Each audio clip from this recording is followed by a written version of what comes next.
गुरुजी, अगर आप मुझे 2009 में मिले होते तो मेरी ज़िंदगी इस तरह से बर्बाद नहीं होती। ये YouTube पर किया गया एक ऐसा कमेंट था जिसने बहुत ज़्यादा डीपली मुझे टच किया हुआ था। ये कमेंट मेरे चैनल पे नहीं था, लेकिन ये कमेंट एक उच्च स्तरीय संत ही कह लें उनके चैनल पर किया गया था। लेकिन इससे भी ज़्यादा एक सच्चा रिप्लाई इस कमेंट के नीचे मुझे देखने को मिला, और उन्होंने उस कमेंट पर रिप्लाई किया था कि बेटा, मैं तो 2009 में भी था, लेकिन मुझे भी उस वक्त ये नहीं पता था कि इस दुनिया में झूठ अपने आप ही फैल जाता है और सच को फैलाने के लिए पैसा लगाना पड़ता है। और ये कमेंट लगभग 5-6 साल पहले मुझे एक वीडियो पर मिला था। तो मुझे आज तक YouTube हिस्ट्री में इसके लेवल का कोई दूसरा कमेंट नहीं दिखाई पड़ा है। गुरुजी, अगर आप 2009 में मुझे मिल गए होते तो आज मेरी लाइफ बर्बाद नहीं होती। और जवाब था, बेटा, मैं तो 2009 में भी था, लेकिन मुझे भी उस वक्त ये नहीं पता था कि इस दुनिया में झूठ तो अपने आप ही फैल जाता है, लेकिन सच को फैलाने के लिए पैसा लगाना पड़ता है। इस मानव निर्मित व्यवस्था वाली दुनिया में, जिसमें कि मानव निर्मित विज्ञान भी आता है, और वही मानव निर्मित विज्ञान जिसने पक्षियों की उड़ान चोरी करके हवाई जहाज बनाया था, इसके बाद शुरू होता है मानव निर्मित मीडिया, और इसी मानव निर्मित व्यवस्था के अंडर में आता है मानव निर्मित मीडिया, और इसी के अंडर में आने वाली कुछ अन्य व्यवस्थाएं हैं, जैसे कि मानव निर्मित पढ़ाइयाँ, मानव निर्मित राजनीति, मानव निर्मित कानून या फिर मानव निर्मित शादियाँ। और ये सभी व्यवस्थाएं इंसान को सिखाती हैं कि हम इस दुनिया में आए हैं तो कुछ प्राप्त करने के लिए ही आए हैं। हमारा जीवन व्यर्थ नहीं जाना चाहिए। या तो हमारे पास बहुत ज्यादा पैसा होना चाहिए या फिर हमारा बहुत बड़ा नाम होना चाहिए।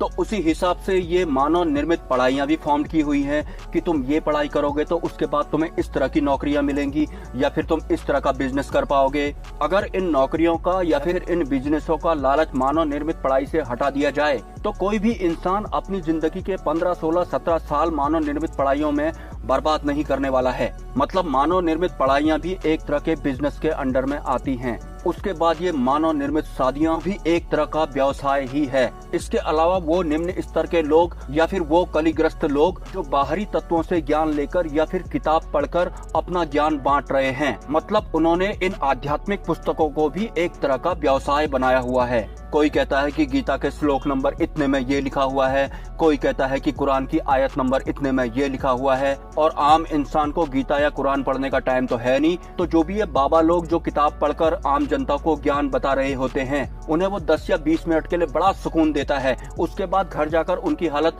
वैसी की वैसी ही हो जाती है, क्योंकि इन किताबों को पढ़ने से कुछ भी नहीं होता है। जो उन किताबों में लिखा हुआ है वो हमें अपने इस जीवन में उतारना होता है, या फिर उस तरह से हमें अपनी लाइफ जीनी होती है। अगर आप इन आध्यात्मिक पुस्तकों सिर्फ पढ़ोगे या फिर सिर्फ बाहरी तत्वों द्वारा इनके बारे में सुनोगे या फिर श्लोक सुनोगे या फिर आयतें सुनोगे तो 10 या 20 मिनट के लिए ही हमें अच्छा लगता है। उसके बाद घर जाकर हमारी हालत वैसी की वैसी ही हो जाती है। वास्तव में जिस इंसान को ब्रह्म ज्ञान हो जाता है या फिर शुद्ध ज्ञान हो जाता है, वो कभी भी किताब पढ़कर किसी दूसरे इंसान को नहीं सुनाया करता। उसके भीतर से स्वतः ही नए ग्रंथ निकलते हैं, नई गीताएं निकलती हैं, नई पुराण निकलते हैं, नई कुरानें निकलती हैं। क्योंकि शुद्ध ज्ञान या फिर स्वतः फूटने वाला ज्ञान भी इस अनंत ब्रह्मांड की तरह ही होता है। वो कभी खत्म नहीं होता। हम उन्हें किताबों तक ही सीमित नहीं कर सकते। एक्चुअल में मैं या फिर आप जब से इस सृष्टि की रचना हुई है तब से ही हम ब्रह्म से अलग हुए हैं, और तब से ही हम इस जन्म और मृत्यु के बंधन में उलझे हुए हैं। इसके ऊपर से बाहरी तत्वों द्वारा दिया गया ये ज्ञान, जिससे कि हमारा नैतिक पतन ही हो जाता है या फिर हमारे अंतकरण को ही क्षति पहुंच जाती है।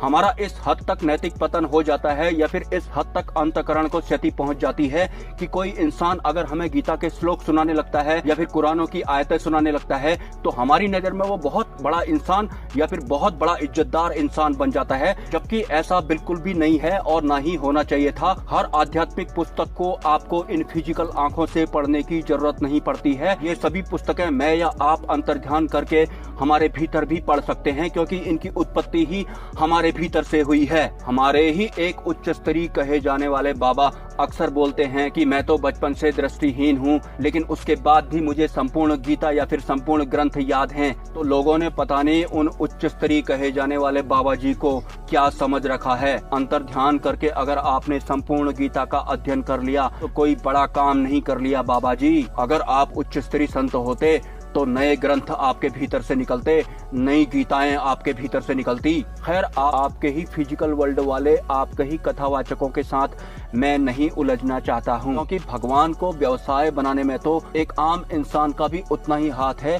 जितना कि इन उच्च स्तरीय कहे जाने वाले निम्न स्तरीय साधु संतों का। अगर आपके कोई सवाल हैं तो आप मुझे कमेंट कर सकते हैं, और अगर आप इस चैनल को सपोर्ट करना चाहते हैं तो इसी वीडियो के कमेंट सेक्शन में आपको एक UPI ID मिल जाएगी। स्वेच्छा से आप सपोर्ट कर सकते हैं, कोई ज़बरदस्ती नहीं है। मिलते हैं नेक्स्ट वीडियो में। ब्रह्मा, विष्णु, महेश, जय मां पराशक्ति।